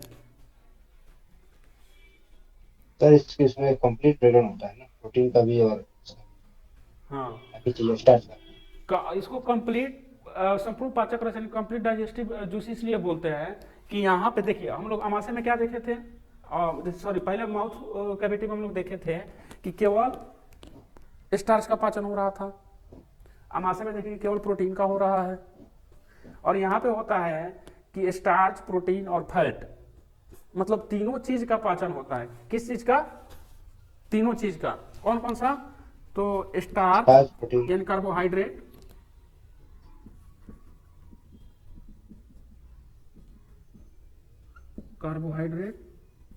प्रोटीन और वसा। तो बसा का होता है, फैट लिखा तुम, फैट। लेकिन तो बसा का हाँ, वसा, ये तीनों चीज का पाचन हमारे पेनक्रियाटिक जूस द्वारा होता है, और इसीलिए इसको क्या बोलते हैं, कंप्लीट पाचक रस बोलते हैं। अब कंप्लीट पाचक रस में कौन कौन सा एंजाइम पाया जाता है? सर पेप्सिन, पेप्सिन तो वहां पाया जाइलेज, जाता है, सर यहाँ पे भी तो पैनक्रियाटिस में पाया जाता है। यहाँ पे पेप्सिन पाया जाता है। जी सर, हम इसमें हमारे इसमें ट्रिप्सिन पाया जाता है, सॉरी ट्रिप्सिन। वही तो, तुम बहुत कंफ्यूज रह रहे हो, क्या हो गया है? सर बहुत दिन से पढ़े नहीं है, कल हाँ, आज पढ़ लेंगे। पेनक्रियाटिक जूस होता है, इसमें क्या पाया जाता है? ट्रिप्सिन। और सर जाइलेज भी तो पाया जाता है। लाइपेज। और क्या पाया जाता तो है? वही सर एमाइलेज। पेटालिन जो था। एमाइलेज। हाँ सर लाइपेज स्मॉल इंटेस्टाइन में भी पाया जाता है ना? हाँ, स्मॉल इंटेस्टाइन में पाया जाता है। देखो, अब देखो, इसको हम क्या बोलते हैं? ट्रिप्सिन। इसको क्या बोलते हैं? लाइपेज। इसको एमाइलेज। एक और पाया जाता है, चार होता है। 4 चीज पाया जाता है। जी एक चीज या फिर ऐसे कुछ होता है, एक और क्या चीज? जैसा ही नाम होता है, वो भी एज होता है, something age। अपना नोट्स बनाए तो सर उसमें लिखा हुआ है, बहुत दिन से पढ़े नहीं है। हाँ, कोई नहीं, अभी यही याद रखो। जी ट्रिप्सिन, लाइपेज, एमाइलेज। ट्रिप्सिन एक किस चीज को पाचन करता है? तो प्रोटीन। Protein sir. देखो, लिपिड जो होता है वसा का ही रूप होता है, हाँ। और इसी से बना है लाइपेज। तो ये किस चीज को सर पाचन करेगा? फैट का। और ये पाचन करता है एमाइलेज कार्बोहाइड्रेट। कार्बोहाइड्रेट का। देखो, याद रखने का ये बहुत कंफ्यूजन होता है कि यहाँ पे पेप्सिन पाया जाता है कि ट्रिप्सिन पाया जाता है, तो उल्टा होता है नाम के अंतर्गत। यहाँ पे पीटी होता है ना, फिजिकल टेस्ट होता है, पीटी करते हैं, तो पेनक्रियाज और ट्रिप्सिन, पीटी से याद रखना है, कंफ्यूजन नहीं होना है। और स्टोमैक में एसपी बना देना है, स्टोमैक और पेप्सिन। समझ में आ रहा है ना? ये ना जैसा अभी कंफ्यूज मतलब होने लगता है आदमी, जैसा भी पढ़ना तभी तो सामने तो नहीं याद होगा, लेकिन एग्जाम में क्या होता है, कंफ्यूज हो जाएंगे कि ट्रिप्सिन इससे स्रावित होता है पेनक्रियाज से, कि इससे स्रावित होता है। तो एसपी और पीटी याद रखना। एसपी मतलब स्टोमक और ये पेप्सिन, और पीटी मतलब पेनक्रियाज और ट्रिप्सिन। बाकी वहां पे रेनिन तो है ही है, यहाँ पे लाइपेज है और एमाइलेज है। ये अब देखो, यहाँ पे फैट का भी पाचन हो रहा है, कार्बोहाइड्रेट का भी हो रहा है, और प्रोटीन का भी हो रहा है, इसलिए इसको कंप्लीट पाचक रस बोलते हैं ना। अब देखो, पेनक्रियाज का जो संरचना देखेंगे तो करीब इस प्रकार से हम उसको कट करके देखेंगे तो कुछ इस प्रकार से देखने को आपको मिलेगा। इसमें बना रहेगा, और ये द्रव से भरा रहता है, और इसमें ना कहीं कहीं ये द्वीप जैसा मतलब ठोस पदार्थ दिखाई देता है, केंद्रक जैसा ना। तो इसको हम लोग क्या बोलते हैं? लैंगरहैंस बोलते हैं। क्या बोलते आइसोलेट हैं? Of language. हाँ, आइसोलेट्स ऑफ लैंगरहैंस। ये कहाँ पाया जाता है? Pancreas sir. हाँ, पेनक्रियाज में। लैंगरहैंस की द्वीपिका, द्वीप। तो यही बीटा बीटा सेल्स में रिलीज करता है, हाँ, जैसे इंसुलिन तो होता है। लैंगरहैंस की द्वीपिका होती है, इसमें 3 प्रकार की कोशिका पाया जाता है। लैंगरहैंस की द्वीपिका में कितने प्रकार की कोशिका पाया जाता है जी? ठीक 3 प्रकार का। कौन कौन सा? अल्फा सेल, बीटा सेल और अल्फा बीटा गामा डेल्टा भी। सेल। गामा बोल दो या डेल्टा। डेल्टा बोल दो। तो इस अल्फा और बीटा, बीटा एंड डेल्टा। हाँ डेल्टा या गामा जो भी है। तो अल्फा से क्या स्रावित होता है जी? ग्लूकागॉन। ग्लूकागॉन है। और बीटा सेल से क्या स्रावित होता है? इंसुलिन। इंसुलिन। और इससे सोमैटोस्टेटिन। सोमैटोस्टेटिन, इंग्लिश में सोमैटोस्टेटिन। ये इंसुलिन है और ये ग्लूकागॉन है। सोमैटोस्टेटिन किसके लिए यूज होता है? बता देता हूँ। इंसुलिन के बारे में सभी लोग जानते हैं, हमारे जो ब्लड शुगर होता है उसको कंट्रोल करने का क्या कंट्रोल करता है सर। कंट्रोल शुगर करता शुगर है। लेवल मेंटेन रखता हाँ, शुगर लेवल को मेंटेन रखता है। यही किसी का काम करना बंद कर देता है किसी भी कारणवश, तो फिर हम लोग टेंशन में आ जाते हैं कि हमें शुगर का बीमारी हो है। गया है डायबिटीज है। ना। और डायबिटीज एक बहुत बार जब खराब शुगर बीमारी हो है। जाता है तो विभिन्न बीमारियों का ये घर हो जाता है। जी। और जो ये ग्लूकागॉन होता है, अब तो देखो ये बीटा सेल यानी इंसुलिन क्या करेगा, बार बार ये शरीर में शुगर की मात्रा को कम करेगा। लेकिन ऐसा नहीं है कि शुगर हमारे लिए केवल हानिकारक है, शुगर हमें जरूरी भी है, जितना जी सर, हानिकारक है फैट उससे है। ज्यादा जरूरी भी है। तो उसको बढ़ाने के लिए रक्त में ग्लाइकोजन से ग्लूकागॉन। ग्लूकोज में बदल देता है, यस। ग्लाइकोजन से ग्लूकोज में बदल देता है, यानी किस में बदल देगा, शुगर में बदल देता है। ये कौन काम करता है, ग्लूकागॉन। तो ये दोनों मिल करके क्या कार्य करता है, अल्फा और बीटा हमारे शरीर में शुगर की मात्रा को बनाए रखता है। अभी यहाँ पे कोई डाउट। और ये जो सोमैटोस्टेटिन होता है, ये पॉलीपेप्टाइड हार्मोन होता है। ये क्या होता है, पॉलीपेप्टाइड हार्मोन। ये जो हार्मोन होता है ये काम किस चीज का करता है, तो भोजन का जो स्वांगीकरण होता है उसके जो क्रिया होती है उसको बढ़ाता है। स्वांगीकरण एसिमिलेशन जो होता है, पॉलीपेप्टाइड मतलब सर क्या समझे? एसिमिलेशन दर को एंटीपेप्टाइड। हाँ बढ़ाता है, एक्टिव करता है। देखिए कुछ चीजें हैं जो अभी मैं छोड़ रहा हूं, अभी इसको आप लोग पहले एक बार याद कर, मैं कल के क्लास में इसको और अच्छे से, मतलब अच्छे से नहीं, ये तो अच्छे से बता रहा हूँ, ये गलत इंप्रेशन चला जाएगा कि अच्छे से और ना। जैसे पहले होता है ना कि मेरा पढ़ाने का ये कि मतलब पहले जो ये माइंड में एक बार सेट हो जाए, ये चीज़ यहाँ से आता है, इस चीज़ का ये काम है ना, इसको इतना पर जब हम लोग डिकोड कर देते हैं तो आगे पॉलीपेप्टाइड क्या होता है हार्मोन ना, और उसके बाद से जैसे बहुत सारा चीज़ हम लोग देखा कि यहाँ पे टाइलिन होता है ना, टाइलिन होता है, ये स्टार्च को पाचन करता है। तो स्टार्च को किस चीज में तोड़ रहा है, ये अगला कड़ी में हम जोड़ देते हैं इसको। और उसके बाद से आपका आपका पेप्सिन था, रेनिन था ना, ट्रिप्सिन है, एमाइलेज है, लाइपेज है, ये किस किस फॉर्म में तोड़ता है, ये पहले इतना याद कर लीजिए आप लोग। मैं उसको अगले क्लास में, कल वाले क्लास में इसको मैं तोड़ता हूँ ना, पहले दिमाग में इतना सेट कर लीजिए। कहानी मतलब थोड़ा सा होता है ना कि जो साइंस का बैकग्राउंड का होता है तो उसको तो दिक्कत नहीं होता, लेकिन जो साइंस बैकग्राउंड का नहीं होता है उसको दिक्कत होता है। साइंस बैकग्राउंड में भी ना फिजिक्स केमिस्ट्री मैथ वाले बहुत लोग मिलते हैं, बायोलॉजी वाले थोड़ा कम लोग मिलते हैं। तो पहले तो इतना मेरा बायो ही था 12th में। बायो ही था, पीसीबी। और पीसीबी था, बहुत बढ़िया है। फिर तब तुम कहा इतना कंफ्यूजन में रहते हो तो नहीं, कंफ्यूजन में नहीं है सर, हाँ उसके बाद पढ़ा ही नहीं ना। ओ उसके बाद से पढ़े नहीं हो। तो इसके बाद से क्योंकि होता है ना कि मुझे मालूम है कैसे याद कराना है, मैं शुरू से बोलता हूँ कि क्लास में आ रहे हो तो क्लास में आने का मतलब है कि यहाँ पे मिनिमम 70% याद होना चाहिए। तो वो चीज़ कैसे याद कराना है वो मैं जानता हूँ, पहले इस चीज़ को याद कर लो। अब सब कड़ी एक साथ दे दूंगा तो फिर कन्फ्यूजन होने ही लगेगा ना। कुछ चीज़ें याद हो जाए, धीरे धीरे तोड़ते हैं उसके बाद से। तो जितना सारा है कि हार्मोन क्या होता है, पॉलीपेप्टाइड क्या होता है, और ये किस किस चीज़ में तोड़ता है। जब 2 कड़ी याद रहेगा तो तीसरा कड़ी आराम से हो जाएगा। कल इसको रिवाइज कराएंगे और उसी समय बता देंगे किस किस चीज़ में ये तोड़ता है। कोई डाउट है? तो यहाँ पे देख लेंगे ये इंसुलिन ब्लड शुगर को कम करता है। और इंसुलिन का खोज सर्वप्रथम किसने किया था जी? चलिए अब एक और बचा है, क्या चीज आपका, छोटी आंत। बस लार्ज इंटेस्टाइन। क्या चीज, क्या बोल रहे हो? लार्ज इंटेस्टाइन बड़ी आंत। हाँ छोटी आंत और बड़ी आंत। तो बड़ी आंत का ज्यादा रोल नहीं होता है। रीअब्जॉर्प्शन होता है उसमें सर, मैग्नीशियम हो गया। हाँ इससे 5 एंजाइम निकलता है ना सर, छोटी आंत से। छोटी आंत से हाँ एंजाइम उससे ज्यादा निकलता है। और एंजाइम से उसे घबराना नहीं, ये सब लगभग एक ही जैसा होता है ना। असमे इलेक्ट्रिक है सर इसका। क्या चीज बताइए, क्या असमे इलेक्ट्रिक है सर, SMELL। अब आता है हमारा का छोटी आंत।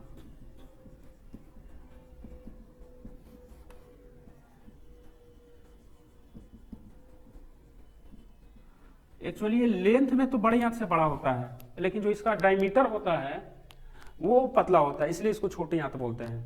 जैसे देखिएगा मैंने फिगर बनाया था, तो ये यहाँ से यहाँ तक बस आता है बड़ी आंत, बाकी छोटी आंत इसमें पूरा घूमे रहता है। इसका लंबाई मतलब 6 मीटर से भी ज़्यादा हो सकता है, 6 से 9 मीटर तक हो सकता है, जबकि इसका लंबाई 1.5 मीटर तक मैक्सिमम हो सकता है बड़ी आंत का। लेकिन जो इसका डायमीटर होता है वो क्या होता है, कम होता है, इसलिए इसको छोटी आंत बोलते हैं। छोटी आंत को ड्यूडेनम, जेजुनम, इलियम, ये 3 हिस्सा में बांटा गया होता है। ड्यूडेनम जो ये आपका यू शेप था ना, और जेजुनम मिडिल वाला हिस्सा, और लास्ट वाला हिस्सा में जो इधर से जुड़ता है छोटी आंत से, उसको इलियम हम लोग बोलते हैं। तो उस पर उतना ध्यान नहीं देना है, जो चीजें आवश्यक है मैं वही बता रहा हूँ। बस अगर ज्यादा ध्यान देना है तो मैक्सिमम यही जानना है कि भाई छोटी आंत 3 भागों में बटा रहता है। कौन कौन सा? Duodenum, jejunum, ileum. बाकी छोटी आंत का देखो, पाचन से क्वेश्चन जब भी पूछेगा तो हार्मोन से संबंधित पूछेगा, सॉरी हार्मोन एंजाइम से संबंधित पूछेगा कि कौन सा एंजाइम स्रावित होता है और पाचन किस प्रकार से होता है ना। आपसे ये नहीं पूछेगा, आप मेडिकल का एग्जाम नहीं देने जा रहे हो कि छोटी आंत को कौन कौन से मतलब हिस्सा में बांटा गया, कौन कौन सा कहाँ पाया जाता है, तो उस चीज पे ध्यान नहीं देना है।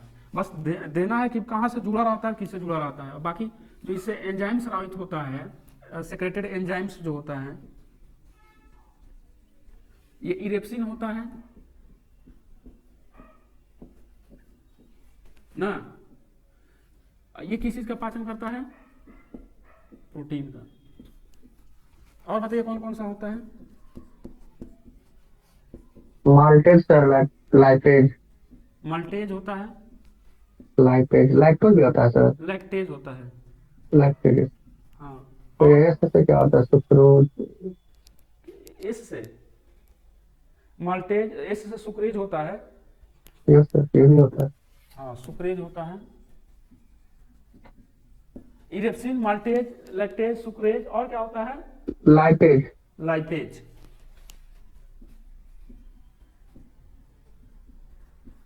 ये 5 एंजाइम इससे स्रावित होता है। और लाइपेज बसा वाला, सुक्रोज, लैक्टोज, मल्टोज, ये सब क्या चीज है? कार्बोहाइड्रेट है। तो इससे क्या स्रावित होता है, सॉरी पाचित होता है? कार्बोहाइड्रेट।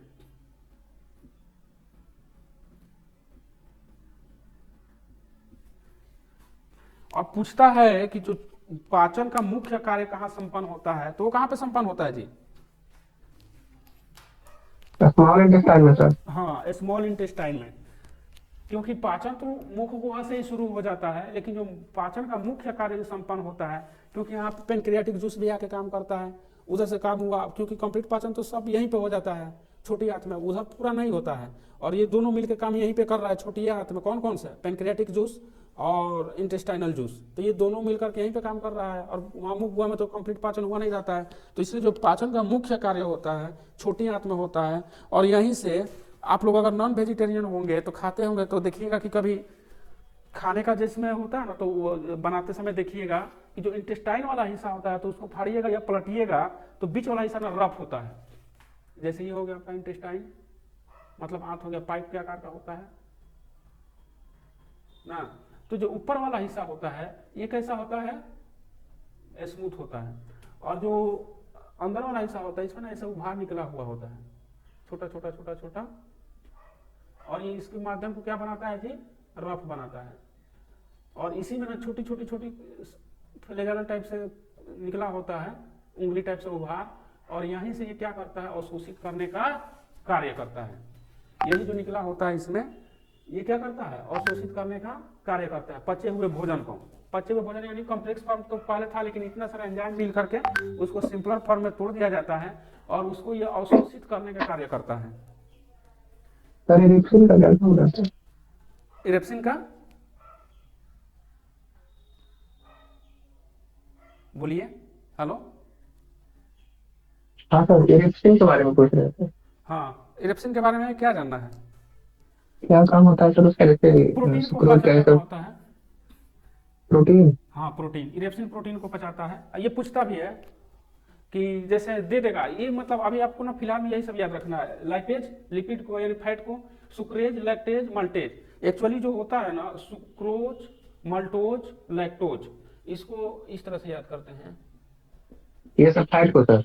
नहीं, कार्बोहाइड्रेट है ये कार्बोहाइड्रेट को पचाता है, सुक्रेज, लैक्टेज, मल्टेज। एक्चुअली जब हम कार्बोहाइड्रेट पढ़ेंगे तो इसमें देखेंगे 3 प्रकार का कार्बोहाइड्रेट होता है, मोनोसैकेराइड्स, डाइसैकेराइड्स और पॉलीसैकेराइड्स ना। तो जो सुक्रोज, लैक्टोज, मल्टोज जो होता है ये डाइसैकेराइड्स होता है। ये भी एग्जाम में पूछता है। तो जब हम न्यूट्रिशन पढ़ेंगे, पोषण, उसमें कार्बोहाइड्रेट प्रोटीन अलग से पढ़ेंगे, तो उसमें ये चीज मैं बताऊंगा और याद भी करा दूंगा कि सुक्रोज, लैक्टोज, मल्टोज, यानी सुमाला से अपना नाम है, मतलब याद रहेगा सुमाला, यानी सुक्रोज, मल्टोज, और ये क्या है? सर सबसे ज्यादा एनर्जी कौन देता है, कार्बोहाइड्रेट या फैट्स? फैट्स देता है सबसे ज्यादा फैट एनर्जी। फैट। ना, हाँ फैट्स कंफ्यूजन देता देता है बार बार हमको सर। है। नहीं, आपको खुद याद रखना है कि मतलब थोड़ा सा मतलब सेम क्वांटिटी में, मतलब कोई चावल का टुकड़ा लेते हैं या उतना ही क्वांटिटी में तेल और ऑयल लेते हैं और जलाते हैं, तो कौन ज़्यादा देर जलेगा और कौन ज़्यादा मतलब एनर्जी प्रदान करेगा, इससे कंफ्यूज दूर कर तेल। लीजिएगा। कौन देगा? तो तेल को जलाइए, तेल ही ना देगा सर। हाँ तो वही देगा, तो फैट से ज़्यादा एनर्जी मिलता है। करीब अगर 1 ग्राम का बात करते हैं तो उसमें करीब 9 कैलोरी मिलता है, तो इसमें 4 करीब मिलता है, तो दुगुना से भी ज़्यादा एनर्जी देता है। तो इरेप्सिन जो होता है प्रोटीन को पचाता है, मल्टेज लैक्टेज सुक्रेज ये कार्बोहाइड्रेट को, और लाइपेज फैट को पचाता है। यहाँ पे अब छोटी आंत में पाचन के बाद से क्या हो जाता है, इसका अवशोषण होता है, क्योंकि उसके बाद से अवशोषण भी चाहिए।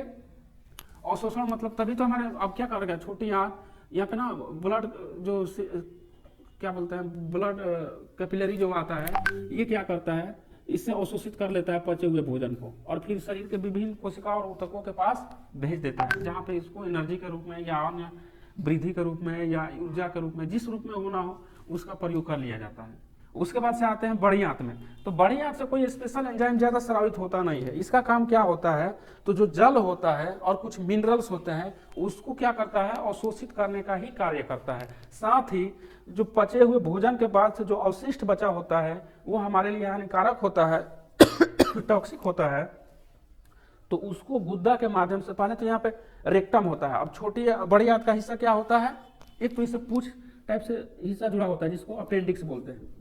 क्या बोलते हैं?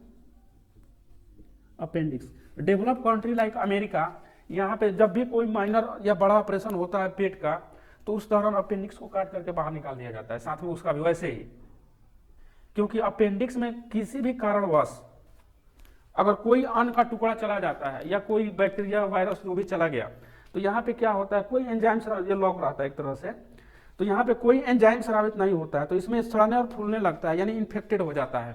उस दौरान क्या होता है, हमारे पेट में दर्द होता है, और पेट में दर्द होने के बाद से ये फूलता है, और ये अगर फट जाता है तो पूरा संक्रमण फैला देता है हमारे पेट में, और फिर अगर तत्काल इलाज न किया जाए तो तुरंत ही व्यक्ति की मृत्यु हो जाती है। कभी भी पेट में जो दाहिना साइड हो गया, नाभि से साइड में ही है और साइड से 4-5 अंगुल नीचे आई, अगर यहाँ पे ज्यादा दर्द कर रहा है तो समझिए कि अपेंडिक्स का प्रॉब्लम है। इसको भी शल्य क्रिया द्वारा निकाल दिया जाता है। अपेंडिक्स को पिछले साल मेरा इसका ऑपरेशन हुआ था 2021 में, तो अपेंडिक्स को भी शल्य क्रिया द्वारा अगर किसी भी प्रॉब्लम होता है किसी भी प्रकार का, तो शल्य क्रिया द्वारा निकाल दिया जाता है। इसके बाद से इसका जो एक भाग होता है रेक्टम, यानी मलाशय होता है, REC, रेक्टम यानी मलाशय। इसमें क्या होता है, जो अवशिष्ट बचता है पचा हुए भोजन के बाद से, वो स्टोर होता है, फिर तंत्रिकीय अवयव आता है ना, और वो उसके माध्यम से फिर क्या होता है, हम लेटरिन के माध्यम से उसको क्या करते हैं, बाहर निकाल देते हैं। पाचन तंत्र समझ में आया? Yes sir. पाचन तंत्र में कंप्लीट यही है। और इसमें सर अपेंडिक्स कैसे बन जाता है सर, क्या एक नाम अपेंडिक्स रहता है बनता सर? नहीं है, अपेंडिक्स वो हमारे शरीर का हिस्सा है, ये एक्चुअली कैसे हमारे कैल्शियम ऑक्जेलेट क्या कुछ एक रहता था ना? वो पत्थर का हो, कैसे मॉडुलेट कर रहे हैं आप, उसके अंदर जो पत्थर होता है उसको होता है। अच्छा पथरी स्टोन तो होता है। नहीं, स्टोन इसमें नहीं होता है, स्टोन नहीं का, सर, इसका बात कर रहे हो, गोल ब्लैडर में जो पत्थर होता है उसका।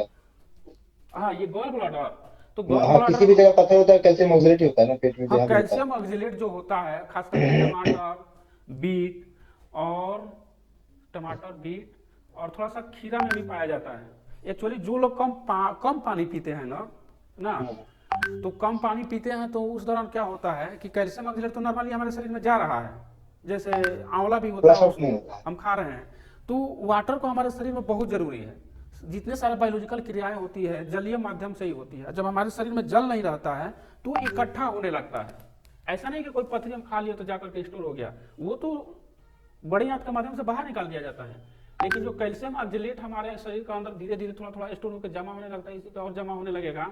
और ये जमा कब होता है, जब पानी की मात्रा हम कम लेते हैं। ज्यादा लेंगे तो पानी की मात्रा द्वारा क्या किया जाएगा, पानी सब पूरे ब्लड सेल द्वारा प्यूरिफाई होता है, तो प्यूरिफाई करने के माध्यम में कैल्शियम ऑक्जेलेट को बाहर निकाल दिया जाता है उत्सर्जन के तंत्र के द्वारा, यानी मूत्र मार्ग से बाहर निकाल दिया जाता है। लेकिन अगर पानी कम पीते हैं तो तो ये स्टोर होने लगता है और फिर किडनी द्वारा या अन्य जो उत्सर्जी अंग है उसके द्वारा इसको बाहर निकालने में कठिनाई होता है, धीरे धीरे स्टोर होने लगता है। थोड़ा सा बड़ा हो जाएगा तो फिर ये पकड़ में नहीं आता है और फिर उसके लिए दवाई कराना पड़ता है। तो हो गया तो हो गया, और नहीं तो फिर शल्य क्रिया द्वारा, चाहे स्टोन वो गॉल ब्लाडर में हो, चाहे किडनी में हो, चाहे यूरेटर में हो ना, अच्छा यूरिन ब्लाडर में हो, उसको एक्चुअली यूरिन ब्लाडर में ज़्यादा बड़ा हो जाता है तब ये रुकता है, नहीं तो छोटा होता है तो यूरिन ब्लाडर में आया तो उसके बाद से वो बाहर निकल जाता है। तो ये होता है कैल्शियम ऑक्जेलेट का बना होता है। ये कुछ नहीं होता है एक्चुअली, ये मांस का टुकड़ा टाइप में भी हो सकता है, स्टोन में भी हो सकता है, मांस का टुकड़ा टाइप में भी हो सकता है। वो कम थोड़ा पानी पीने पर होता है, इसलिए बोला जाता है कि पानी बराबर मात्रा में पीना चाहिए। और अपेंडिक्स का होता है, हम लोग खा करके तुरंत एक्सरसाइज करते हैं, रनिंग करते हैं, दौड़ते हैं, या सो करके खाना, या बोले जाते हैं खा करके दाहिने साइड में नहीं सोना। इसके कारण यही होता है। ये किस साइड में है? देखो दाहिने साइड में है। अब दाहिने साइड में है, दाहिने साइड से सोएंगे या खा करके एक्सरसाइज करेंगे तो उस तरह होता है कि कभी कभार इसका अगर मुंह खुल गया, और मुंह खुल गया तो हो सकता है कि इसमें जा सकता है। एक्चुअली वैसे जाता नहीं है, लेकिन कभी कभार संभावना बनी रहती है, तो इसमें पाचन होता नहीं है और ना ही बाहर जाएगा ये हमारे शरीर से, तो उसमें सड़ने लगता है, इन्फेक्टेड करता है और फूलने लगेगा, दर्द देगा। अब जब ये पक जाएगा पूरा और उससे पहले काट करके नहीं निकाला जाता है तो ये फट जाएगा और पूरे शरीर में इन्फेक्शन फैला देगा और व्यक्ति की मृत्यु हो जाती है। कभी कभार होता है ना कि गाँव में जाइएगा या ऐसे भी जिनके पास पैसे की कमी होती है, थोड़ा बहुत दर्द होते रहता है तो लोग इग्नोर करते रहते हैं। इग्नोर करने के पीछे ये नहीं है कि वो नहीं चाहते हैं इलाज कराना, उसके पीछे का कारण है कि उनके पास पैसा नहीं है, या ज़्यादा दर्द होगा तो वो क्या करेंगे कि मार्केट से जाएंगे, पेन किलर लेकर के चले आएंगे, खा लेंगे। पेन किलर होता है कि दर्द हो रहा है आपको, खाइएगा दबा देगा, मालूम नहीं चलेगा। ये केस बहुत है सर लोगों के साथ।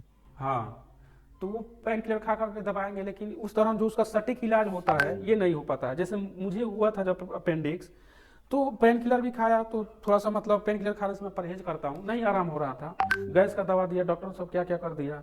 और चूंकि मैं बायोलॉजी पढ़ा हूँ तो मुझे मालूम चल गया कि अपेंडिक्स ही हुआ है, तो मैं गया डॉक्टर से दिखाने में। मेरे पास भी पैसे का थोड़ा दिक्कत था, तो हालांकि मैं जाकर के डायरेक्ट अल्ट्रासाउंड कराया पहले। बोला कि डॉक्टर को फी देने से अच्छा है, एक मेरा ही स्टूडेंट है कंपाउंडरी करता है, तो बोला कि सर एक काम कीजिए आप अल्ट्रासाउंड कराइए पहले। तो मैं अल्ट्रासाउंड कराया तो सीधे लिख दिया कि अपेंडिक्स का आपको प्रॉब्लम हो गया है। तो डॉक्टर के पास गया तो बोला कि क्या करना है? बोला कि क्या करना, हो ही गया है, ऑपरेशन ही इसका इलाज है, ऑपरेशन कराना है। सर हमारे बॉडी में तो अपेंडिक्स रहता ही है ना सर, इसका हाँ, यूज ये नहीं है रहता ना। ही है। देखो ये पहले यूज आता था। ये बड़ी आंत का ही हिस्सा है। हम लोग क्या घास उस खाते थे इसलिए। हाँ, पहले में पूर्वज जो थे वो पूर्वज में जैसा अभी भी बंदर जो होता है, लंगूर होता है, उसमें उसका काम है भोजन पचाने में। गाय को।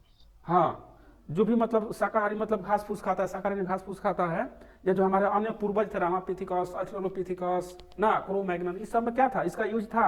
लेकिन मानव इतना डेवलप हो गया, पका हुआ भोजन खाता है, उसमें इसका यूज नहीं रह गया है। और जो शरीर में हमारे बहुत सारे ऐसे अंग हैं जिनका हमारे शरीर में यूज नहीं होता है, वैसे अंग को वेस्टिजियल ऑर्गेन्स यानी अवशेषी अंग बोलते हैं।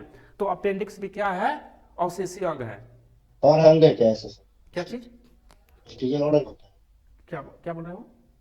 बॉडी में और भी वेस्टिजियल ऑर्गन है। हमारे बॉडी में करीब मतलब 100 से ज्यादा वेस्टिजियल ऑर्गन्स हैं। ये इतना बेकार का चीज हम लोग को पास क्यों है? और हो सकता है कि इवोल्यूशन का क्रम आज भी जारी है, आने वाले इवोल्यूशन के क्रम में होता है कि हो सकता है कि अपेंडिक्स खत्म हो जाए। जैसे मनुष्य क्या है, स्तनधारी है, लेकिन जो मेल्स जो इसमें होता है उसके शरीर पे जो निपल्स होता है वो क्या, वो भी अवशेषी अंग है। जो बाल होता है हमारे शरीर पे, वो भी हमारे शरीर के लिए अब उसका कार्य कोई नहीं रह गया है, तो वो भी अवशेषी अंग हो रहा है। जो बाह्य कर्ण होता है ना, इसका भी धीरे धीरे देखो लोप होने के कगार पे हो जाएगा, हो सकता है। तो ये कुछ दिनों में, कुछ साल में नहीं होता, इसमें हजारों साल लाखों साल लग जाता है। तो ये अवशेषी अंग है। पैर में का कुछ उंगली होता है, वो भी बाद में चलकर अवशेषी अंग बन सकता है ना, क्योंकि आजकल मनुष्य किसके तरफ ज्यादा फोकस कर रहा है, अपने ब्रेन की तरफ। तो ये अवशेषी अंग है, माने वैसा अंग जो हमारे शरीर में किसी कार्य के लिए वो उत्तरदायी नहीं है, तो उसको वेस्टिजियल ऑर्गन्स बोलते हैं। तो अपेंडिक्स में क्या है, ये बड़ी आंत का हिस्सा है, लेकिन वेस्टिजियल ऑर्गन से इसका कोई कार्य नहीं है, और इसमें कोई अन्न का टुकड़ा या ऐसे कोई बैक्टीरिया वैक्टीरिया चले जाते हैं तो ये होता है प्रॉब्लम। तो हम बोलते हैं कि अपेंडिक्स हो गया है। अपेंडिक्स होता नहीं है, एक्चुअली जो होता है वो अपेंडिसाइटिस है। जो बीमारी होता है अपेंडिक्स में, उसको अपेंडिसाइटिस बोलते हैं। अपेंडिक्स तो पहले से ही है। चलिए, उसके बाद इसी का हिस्सा होता है रेक्टम, जहाँ पे स्टोर होते रहता है, और फिर मैं बताया था कि गुद्दा के माध्यम से इसको बाहर निकाल दिया जाता है। तो ये था आपका पाचन तंत्र। टाइम कितने में रिवाइज करता हूँ मैं। सबसे पहले माउथ ऑर्गन्स में जाएंगे, तो माउथ में जाएंगे कि 3 प्रकार का लार ग्रंथि होता है। एक होता है सबलिंगुअल, मैक्सिलरी होता है, पैरोटिड होता है। सबलिंगुअल जीभ के दोनों साइड में होता है, और जो मैक्सिलरी होता है तालू में होता है, और पैरोटिड होता है कान के पास जो हड्डी होता है वहां पे पाया जाता है ना। मुंह में पाचन होता है, करीब 30% पाचन मुंह में हो जाता है, किसका? स्टार्च का। उसके बाद से ओसोफेजस में आता है, यानी ग्रास नाली में, वहाँ पे भोजन का पाचन नहीं होता है। और ग्रास नाली के बाद से आपका भोजन कहाँ पे चला जाता है? आमाशय में। आमाशय में पेप्सिन और आमाशय में क्या है जी? पेप्सिन और रेनिन, ये दो प्रकार का मुख्य एंजाइम है जो पाइलोरिक ग्रंथि जो होता है उससे क्या होता है? स्रावित होता है, और ये प्रोटीन के पाचन के लिए उत्तरदायी होता है। इसके अलावा ऑक्सेंटिक ग्रंथि से हमारा हाइड्रोक्लोरिक अम्ल स्रावित होता है, जो पहले तो लाइसोएंजाइम होता है जो मुख गुहा में बैक्टीरिया यानी जो भी रोगाणु होते हैं उसको मारने का कार्य करता है। उसके बाद से जो बचा खुचा होता है उसको मारने के लिए कौन काम करता है? हाइड्रोक्लोरिक अम्ल यानी HCl। जो बचा खुचा आ गया आमाशय में तो उसको आमाशय नहीं छोड़ता है। वो हाइड्रोक्लोरिक इतना तगड़ा होता है कि कुछ भी खाओ गलत सलाह तो सब उसको बराबर कर देता है, जो ऑक्सेंटिक ग्रंथि से स्रावित होता है। उसके बाद से आता है आपका ड्यूडेनम से होते हुए भोजन छोटी आंत में चला जाता है। एसीएल सर स्टमक में से निकलता है ना सर? हाँ, स्टमक में निकलता है ऑक्सेंटिक ग्रंथि से। देखिए स्टमक में मैं दो चीज बताया था, एक पाइलोरिक और दूसरा ऑक्सेंटिक। तो पाइलोरिक से क्या निकलता है? गैस्ट्रिक जूस निकलता है, और गैस्ट्रिक जूस में ही होता है क्या चीज आपका? पेप्सिन और रेनिन। हाँ, और ऑक्सेंटिक ग्रंथि होता है, ऑक्सेंटिक ग्रंथि से HCl निकलता है जो हानिकारक कोई भी पदार्थ होता है उसको नष्ट करता है। और साथ ही अब HCl से स्टोमक को मतलब बचाने के लिए म्यूकस स्रावित होता है, जो HCl के प्रभाव को जो मतलब प्रभाव जो किस पे होगा? आमाशय की दीवार पे होगा तो उसको निष्क्रिय करता है।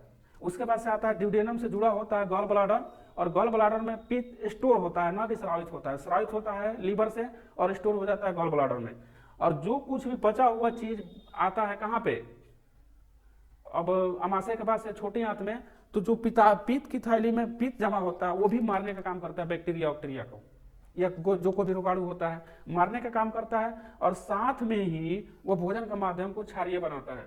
और उसके साथ ही पेनक्रियाज से पेनक्रियाटिक जो स्रावित होता है जिसमें ट्रिप्सिन और कौन कौन सा एंजाइम था? लाइपेज था और एक लाइपेज, ट्रिप्सिन और सर एक और था, बताइए। सुक्रेज, लाइपेज, लैक्टोज, ये तो उसमें माल्टेज सर, छोटी आंत में अमाइलेज, अमाइलेज, हाँ एमाइलेज था, और सर ट्रिप्सिन था और लाइपेज था। हाँ, यहाँ से ट्रिप्सिन प्रोटीन करता है, हाँ ट्रिप्सिन प्रोटीन करता है, लाइपेज फैटी हाँ और अमाइलेज कार्बोहाइड्रेट। इसीलिए इसको संपूर्ण पाचक से बोलते हैं ना। और उसके बाद से फिर छोटी आंत से स्रावित होता है आपका क्या क्या होता है स्रावित? Sir pepsin, sucrase, maltase, trypsin, lipase, lactose. हाँ, और उसके बाद से बड़ी आंत में कुछ स्रावित नहीं होता है, बल्कि यहाँ पे खनिज लवण और जल का अवशोषण होता है जो हमारे शरीर के लिए जरूरी होता है। और उसी का हिस्सा होता है अपेंडिक्स, जिसमें कोई भी इन्फेक्शन होता है तो अपेंडिसाइटिस का रोग हो जाता है ना, जिसमें शल्य क्रिया द्वारा इसको काट के बाहर निकाल दिया जाता है, आदमी नॉर्मल हो जाता है। उसके बाद से इसी का हिस्सा होता है रेक्टम यानी मलाशय, बड़ी आंत का। खाना का अवशोषण तो स्मॉल इंटेस्टाइन में होगा ना सर? खाना का अवशोषण, जो एनर्जी हम लोग को मिलता है हम लोग को, हाँ, जो भी एनर्जी मिलता है या जो भी मतलब न्यूट्रिएंट है वो कहाँ पे? छोटी आंत में अवशोषित होता है। वही तो मैं ये चीज यहाँ पे पाइप बना करके दिखाया था कि ये जो इसमें निकला होता है उंगली जैसा उभार, कभी आप लोग अगर चिकन मटन खाते होंगे तो देखिएगा उसका जो आंत होता है काट करके पलटिएगा ना तो उसका बाहर वाला हिस्सा तो चिकना होता है, लेकिन अंदर वाला हिस्सा जो रफ होता है उफड़ा, तो क्या होता है ना, छोटे छोटे प्रवर्ध निकले होते हैं। और उसी द्वारा क्या होता है, पचे हुए भोजन जो आवश्यक होता है उसको अवशोषित कर लिया जाता है, ब्लड सेल्स में मिला दिया जाता है, और फिर उसको शरीर के विभिन्न कोशिकाओं और ऊतकों के पास भेज दिया जाता है। ठीक है सर। टोटल समझ में आ गया? बस याद करने वाला है, तो जो इसमें आपका एंजाइम है वो याद करने वाला है, ये याद रखिएगा, सब काम हो जाएगा। और पीत का जो स्राव होता है लीवर से होता है, और स्टोर कहाँ पे होता है? Gall bladder sir. हाँ, गॉल ब्लैडर, पीत की थैली जो नाशपाती के आकार की होती है। इंग्लिश में क्या बोलते हैं सर? पीत sir? Gall bladder. Bile juice, bile juice. और पीत को, हाँ पीत को बोलते हैं बाइल, और पीत रस को बोलते हैं बाइल जूस। सर और दो तीन फैक्ट है, जैसे कि यूरिया लीवर में बनता है, फॉरेन जितने भी दारू या प्रोडक्ट होता है उसको लीवर ब्रेक डाउन करता है। उत्सर्जन में करेंगे इसको। किसमें सर? उत्सर्जन में क्या होता है वो? वो होता है एक्सक्रीटरी सिस्टम, एक्सक्रीशन। हाँ, बाइल जूस में क्या क्या बचा है? कुछ बचा है? देखिए बाइल जूस जो होता है भोजन के माध्यम को क्षारीय बना देता है, हानिकारक जीवाणुओं को नष्ट करता है। इस किस कलर का होता है? तो हल्का मतलब पीले और हल्का हरे रंग में येलो, होता है। Yellow green. हाँ, येलो और ग्रीन ना। अच्छा सर, ड्यूडेनम में अल्कलिक होता है और बाकी उसके बाद नीचे जाता है तो सारे एसिडिक हो जाते हैं ना फिर से। एसिडिक कैसे हो जाएगा? जैसे ड्यूडेनम में तो अल्कलिक हो गया, हाँ, एसिड से एसिड हुआ, उसके बाद अल्कलिक हो गया ड्यूडेनम में। तो इलियम और कहता है ड्यूडेनम और इलियम, इस सब में सर उसमें भी अल्कलिक मोड में ही होता है। स्टमक में कैसा क्या रहा? स्टॉक में तो क्या एसिडिक हो गया। स्टमक में क्या हो गया? एसिडिक हो गया। हम्म। उसके बाद से ड्यूडेनम में आया, यहाँ पे कैसा हो गया? तो ड्यूडेनम में अल्कलिक हो गया। अल्कलिक हो गया है। जी। यहाँ तक तो कोई डाउट नहीं है। स्टमक में नहीं नहीं, एसिडिक और ड्यूडेनम में। अल्कलिक। हाँ, और माउथ में कैसा रहता है? तो माउथ में भी एसिडिक होता है ना, वो लाइजोजाइम माउथ में। में भी एसिडिक हो गया। हाँ, क्योंकि जो हमारा सलाइवा होता है यानी लार होता है, उसका पीएच वैल्यू कितना होता है? 6.4 सर। हाँ, 6.4, सिक्स। हाँ हाँ, 6.4 होता 6.4 है। होता है। और 6.4 क्या होता है? एसिडिक होता है। कोई डाउट? जी सर, दूध का भी 6.4 होता है। स्टमक में तो एसिडिक, खैर वो तो HCl का बहुत ही कम होता है ना। और उसके बाद से अल्कलाइन आ गया, और उसके बाद से छोटी आंत जो जब होता है, स्मॉल इंटेस्टाइन, इसमें कैसा होता है? तो अल्कलिक सर होगा यहाँ तो भी ड्यूडेनम सर, उसके लिए तो पार्ट है। ये जो ड्यूडेनम में रहेगा वही ना रहेगा, यहाँ पे तो और कोई एंजाइम छूट नहीं रहा है जो आपके माध्यम को आकर के एसिडिक बना दे। सर ऐसा। पैनक्रियाज और लीवर के ओपनिंग्स ड्यूडेनम में ही होते हैं ना। हाँ, पेनक्रियाज जो होता है और लीवर का जो ओपनिंग होता है बाइल डक्ट वाला ना, एक्चुअली जो लीवर होता है ना, ऐसा लीवर जो होता है ना, ये लीवर जो होता है बाइल डक्ट होता है, इसको क्या बोलते हैं? Bile Bile duct. और यही जो बाइल डक्ट होता है, ये किससे जुड़ा होता है? ड्यूडेनम से। ड्यूडेनम। यही तो ड्यूडेनम से जुड़ा होता है। और जो बाइल होता है, ये भोजन के माध्यम को कैसा बना देता है? तो अल्कलिक। एल्कली। हाँ, तो यही तो माध्यम अब रहेगा छोटी आंत में। और कोई जूस आ रहा है क्या उसको माध्यम बदलने के लिए? जैसे सर अल्कलिक मोड सबसे जरूरी होता है ना ये प्रोटीन बैकग्राउंड के लिए। हाँ, तो ये चीज कंफर्म हो गया। कहाँ पे कौन सा है? इंटेस्टाइन में बस यही रहेगा, अल्कलिक ही रहेगा। यहाँ पे एसिडिक रहेगा। और हमारे शरीर का पीएच वैल्यू कितना होता है, कितना रेंज में काम करता है? बॉडी। सर 7 से 7.8 सर। हाँ, 7 से 7.8, ये क्वेश्चन पूछा हुआ है बीपीएससी द्वारा। ब्लड, इसीलिए ब्लड का पीएच 7.4 होता है सर। हाँ, ब्लड का तो 7.4 होता है अल्कलिक। इसी मतलब उसी के कारण उसके रेंज में आता होगा। हाँ, वो एक मतलब मीडियम रेंज हो गया 7.4।